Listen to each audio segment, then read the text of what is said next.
বন্ধুরা, আমার রান্নাঘরে সবাইকে স্বাগত জানাই। আজকে আমি বানাবো নারকেল দিয়ে নিরামিষ মুগ ডাল। নারকেলটা একটুখানি আমি ছোট ছোট পিস করে কেটে নেব। ওভেনে আমি কড়াই চাপিয়ে দিয়েছি। একটু তেল দিয়ে মুগ ডালটা বেশ ভালো করে ভেজে নিতে হবে। মুগ ডালটা ভাজা ভালো হলে রান্নার স্বাদটাও ভালো হয়। ডালটা বেশ ভালো করে ভেজে নিতে হবে।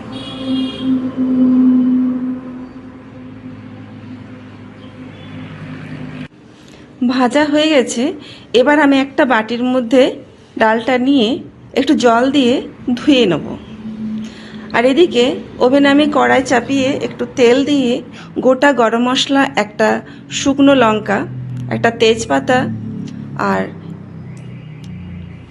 নারকেলের আমি ছোট ছোট যে পিস করে রেখেছিলাম ওগুলো দিয়ে বেশ ভালোভাবে ভেজে নেব। নারকেলটা যদি ভালোভাবে ভাজা হয়, নারকেলের থেকে যে তেলটা বের হয় এর কিন্তু স্বাদটাও আলাদা হয়। এর মধ্যে আমি দিয়ে দিলাম ধনে, জিরে, গরম মশলা, কাশ্মীরি লঙ্কা, নুন আর হলুদ পরিমাণ মতন। সামান্য একটু চিনি অ্যাড করবেন। এবার ডালটা দিয়ে একটু নাড়াচাড়া করে আমি ডালটা যেমন সেদ্ধ হয় সেরকম জল দিয়ে চাপা দিয়ে রেখে দেব।